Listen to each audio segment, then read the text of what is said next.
Hallelujah. ദൈവം നിങ്ങളെ സ്നേഹിക്കുന്നു. Jesus loves you. നമ്മൾ ദൈവത്തെ മഹത്വപ്പെടുത്താറുണ്ടോ? Do we glorify God.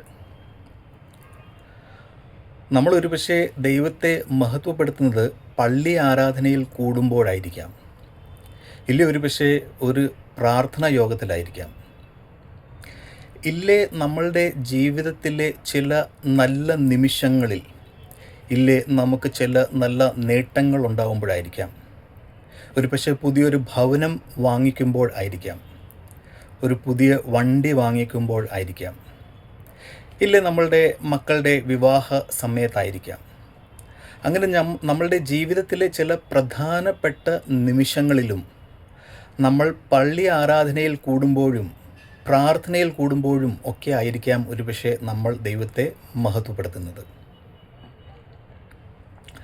എന്നാൽ പൗലോസ് അപ്പോസ്തലൻ കൊരിന്ത്യർക്ക് എഴുതിയ 1-ാം ലേഖനം അതിൻ്റെ 10-ാം അധ്യായത്തിൻ്റെ 31-ാമത്തെ വാക്കിൽ ഇങ്ങനെ പറയുന്നു: ആകയാൽ നിങ്ങൾ തിന്നാലും കുടിച്ചാലും എന്തു ചെയ്താലും എല്ലാം ദൈവത്തിൻ്റെ മഹത്വത്തിനായി ചെയ്യുവിൻ. എല്ലാം ദൈവത്തിൻ്റെ മഹത്വത്തിനായി ചെയ്യുവിൻ. ഇംഗ്ലീഷിൽ ഇങ്ങനെ പറയുന്നു: so whether you eat or drink or what ever you do it all for the glory of God. എനിക്ക് ഇത് വായിച്ചപ്പോൾ ഒത്തിരിയേറെ ഇഷ്ടപ്പെട്ട ഒരു വചനമാണ്. എത്ര മനോഹരമായൊരു വചനം. In what ever you do glorify God. നിങ്ങൾ എന്ത് ചെയ്താലും ദൈവത്തെ മഹത്വപ്പെടുത്തുക. തിന്നുകയും കുടിക്കുകയും ചെയ്യുന്നത് അത് ഒരു ബേസിക് കാര്യമാണ്. മനുഷ്യജീവിതത്തിൽ ഒരു ബേസിക് ആയിട്ടുള്ള ഒരു കാര്യമാണ് നമ്മൾ തിന്നുകയും കുടിക്കുകയും ചെയ്യുന്നത്. അത് നമ്മൾ ഓരോ ദിവസവും ചെയ്യുന്നു. ഓരോ ദിവസത്തിൽ പല പ്രാവശ്യം ചെയ്യുന്നു. അപ്പോൾ ഈ വാക്ക് ഒരു പുതിയൊരു വ്യൂ നമുക്ക് തരുന്നത്, പുതിയൊരു ദർശനം നമുക്ക് തരുന്നത് ഇങ്ങനെയാണ്: നമ്മളെ തന്നെ അറിഞ്ഞോ അറിയാതെ നമ്മളെ തന്നെ പഠിപ്പിച്ച് വെച്ചിരിക്കുന്നത് ആരാധനയിലും പ്രാർത്ഥനയിലും ചില നല്ല നിമിഷങ്ങളിലും മാത്രമാണ് ദൈവത്തെ മഹത്വപ്പെടുത്തേണ്ടത്. എന്നാൽ പൗലോസ് ഈ വാക്കിലൂടെ നമ്മളെ ഓർമ്മിപ്പിക്കുന്നത്, നിങ്ങൾ തിന്നുകയും കുടിക്കുകയും ചെയ്യുമ്പോഴൊക്കെയും എല്ലാ കാര്യത്തിലും നിങ്ങൾ ദൈവത്തെ മഹത്വപ്പെടുത്തണം.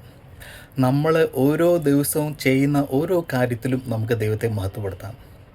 ഒരു പക്ഷേ നമ്മൾ കുളിക്കാൻ നേരമാവാം, ഒരു പക്ഷേ നമ്മൾ കഴിക്കാൻ നേരമാവാം, കിടക്കാൻ നേരമാവാം. കർത്താവിൽ പ്രിയരെ, നിങ്ങളുടെ ജീവിതത്തിൽ ഏതൊരു മേഖലയിലാണെങ്കിലും, ഒരു പക്ഷേ നിങ്ങൾ ഒരു കോർപ്പറേറ്റ് ജോലിക്കാരാവാം. നിങ്ങളുടെ ഓഫീസ് ജോലി ചെയ്യുമ്പോൾ നിങ്ങൾക്ക് ദൈവത്തെ മഹത്വപ്പെടുത്താം. നിങ്ങളൊരു ഡോക്ടറാവാം. നിങ്ങൾ പേഷ്യൻറ്റിനെ ചികിത്സിക്കുമ്പോൾ നിങ്ങളുടെ ചികിത്സയിലൂടെ, നിങ്ങളുടെ പേഷ്യൻറ്റിനോടുള്ള പെരുമാറ്റം, അതിലൂടെ ആ ബിഹേവിയറിലൂടെ നിങ്ങൾക്ക് ദൈവത്തെ ഗ്ലോറിഫൈ ചെയ്യാം. നിങ്ങളൊരു സ്റ്റുഡൻ്റ് ആവാം. നിങ്ങൾ സ്കൂളിൽ പഠിക്കുമ്പോൾ നിങ്ങളുടെ നല്ല ബിഹേവിയറും നല്ല ക്യാരക്ടറിലൂടെ നിങ്ങൾക്ക് ദൈവത്തെ മഹത്വപ്പെടുത്താം. നിങ്ങൾ ഒരു ഹൗസ് വൈഫ് ആവാം.